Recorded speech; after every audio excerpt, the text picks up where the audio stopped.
उन्हें कभी विश्वकन्या कहा गया तो कभी जर्सी गाय, कभी इटालियन नचनिया कहा गया तो कभी कांग्रेस की विधवा। लेकिन उन्होंने जवाब नहीं दिया, जवाब दिया उनके काम ने। आप इमेजिन कीजिए, एक लड़की जो भारत में पैदा ही नहीं हुई, जिसे इस देश की भाषा तक नहीं आती, वही महिला एक दिन भारत की सबसे पावरफुल राजनीतिक हस्तियों में गिनी जाती है। ये कहानी है सोनिया गांधी की, एक ऐसी जर्नी जिसमें लव है, ट्रेजेडी है और पावर भी है। नमस्कार। सोनिया गांधी का नाम जितना सिंपल है, कहानी उतनी ही complex. Italian born, Indian daughter in law, Congress president for nearly 2 decades और यूपीए सरकार की आर्किटेक्ट। लेकिन इस सफर में उन्होंने सिर्फ पावर नहीं देखी, बल्कि इंटेंस क्रिटिसिज्म, पर्सनल लॉस और पॉलिटिकल बैटल्स भी झेले। साल 1946 इटली के एक छोटे से टाउन में जन्मी सोनिया गांधी का असली नाम था एंटोनिया माइनो। कैम्ब्रिज में पढ़ाई के दौरान उनकी मुलाकात हुई राजीव गांधी से।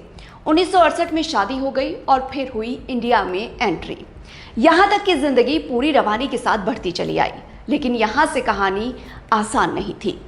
एक विदेशी महिला, एक ताकतवर सियासी खानदान में, यानी cultural shift, language barrier, public scrutiny, सब कुछ एक साथ। साल 1984 यूं तो पूरे देश के लिए बहुत डिस्टर्बिंग साल था, लेकिन खासतौर पर गांधी परिवार पर तो मानो वज्रपात ही हो गया था। देश के तत्कालीन प्रधानमंत्री और सोनिया गांधी की सासू मां इंदिरा गांधी की हत्या हो गई। फिर 1991 में राजीव गांधी भी एक सुसाइड अटैक में चल बसे। एक के बाद एक पर्सनल ट्रेजेडीज। उस समय पूरी कांग्रेस पार्टी चाहती थी कि सोनिया गांधी लीडरशिप संभालें, लेकिन उन्होंने साफ मना कर दिया। उन्होंने पॉलिटिक्स से दूरी बनाई, पब्लिक लाइफ से ऑलमोस्ट गायब हो गई। ये डिसीजन दिखाता है कि पावर से ज्यादा इंपॉर्टेंस उन्होंने पर्सनल स्पेस को दी। लेकिन वक्त को कुछ और ही मंजूर था। इन बीते चंद सालों में देश की सबसे बड़ी पार्टी लगातार कमजोर पड़ती चली गई। देश में सियासत में अजब ही दौर चल रहा था। आए दिन सरकारें बन रही थी और बिगड़ रही थी। चुनावों में कांग्रेस को लगातार हार का सामना करना पड़ रहा था। ऐसी हालत में सोनिया गांधी को पॉलिटिक्स में एंट्री लेनी ही पड़ी। पार्टी ज्वाइन करने के बाद 1998 में वो कांग्रेस प्रेसिडेंट बनी। पार्टी का सबसे टफ फेस संभाला, लेकिन चैलेंजेस खत्म नहीं हुए। Foreign origin, controversy, political experience की कमी, इंटरनल पार्टी रिबेलियन, ये सब कुछ चलता रहा। लेकिन फिर उन्होंने जिस जगह पर कदम रख दिए थे, उससे पीछे हटने का स्कोप ही नहीं था। उन्होंने पूरी मजबूती के साथ पैर जमाए रखे। फिर आया साल 2004। इंडियन पॉलिटिक्स में एक बड़ा टर्निंग पॉइंट। अटल बिहारी वाजपेयी की सरकार का राइजिंग इंडिया का नारा फ्लॉप हो गया और सोनिया गांधी के नेतृत्व में कांग्रेस ने लोकसभा चुनाव जीत लिया। पार्टी में हर तरफ खुशी की लहर थी। किसके हिस्से क्या आएगा, इसको लेकर जाहिर तौर पर कश्मकश की स्थिति थी।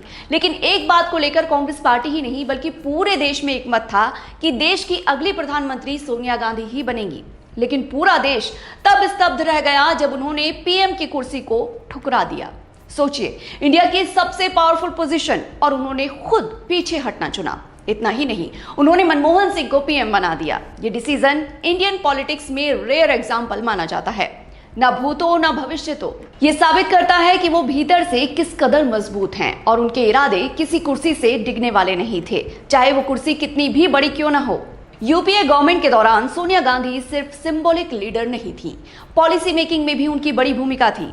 जैसे राइट टू इंफॉर्मेशन, मनरेगा, फूड सिक्योरिटी इनिशिएटिव्स, ये नीतियां करोड़ों लोगों तक पहुंची और वेलफेयर बेस्ड गवर्नेंस को मजबूत किया।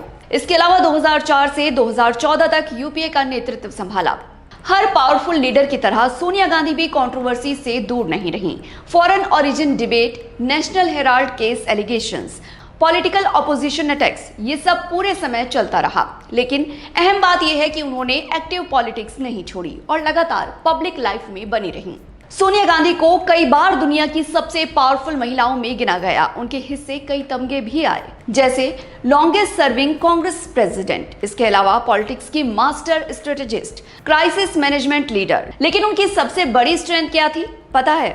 साइलेंस, पेशेंस और कैलकुलेटेड डिसीजन। सोनिया गांधी की कहानी सिर्फ एक सियासी दास्तान भर नहीं है, ये आइडेंटिटी की कहानी है, अडॉप्शन की कहानी है और कहानी है रिसाइलेंस की। एक ऐसी महिला जिसने आउटसाइडर होने के बावजूद सिस्टम को अच्छे से समझा और फिर उसे लीड भी किया। ऐसे उदाहरण इतिहास में विरले ही मिलते हैं। सोनिया गांधी कुछ लोगों के लिए कंट्रोवर्शियल लीडर, कुछ के लिए पावरफुल स्ट्रेटेजिस्ट और कुछ लोगों के लिए कुछ और भी हो सकती हैं, लेकिन एक बात साफ है, उन्होंने इंडियन पॉलिटिक्स को शेप दी और उनकी जर्नी हमें ये सिखाती है कि ताकत सिर्फ आवाज में नहीं होती, कभी कभी चुप्पी में भी बड़ी ताकत होती है। तो आपको भारत की बहू सोनिया गांधी की ये कहानी कितनी इंस्पायरिंग लगी, कमेंट करके जरूर बताइएगा। वीडियो अगर पसंद आई हो तो लाइक कीजिए, शेयर कीजिए और चैनल को सब्सक्राइब करना मत भूलिएगा।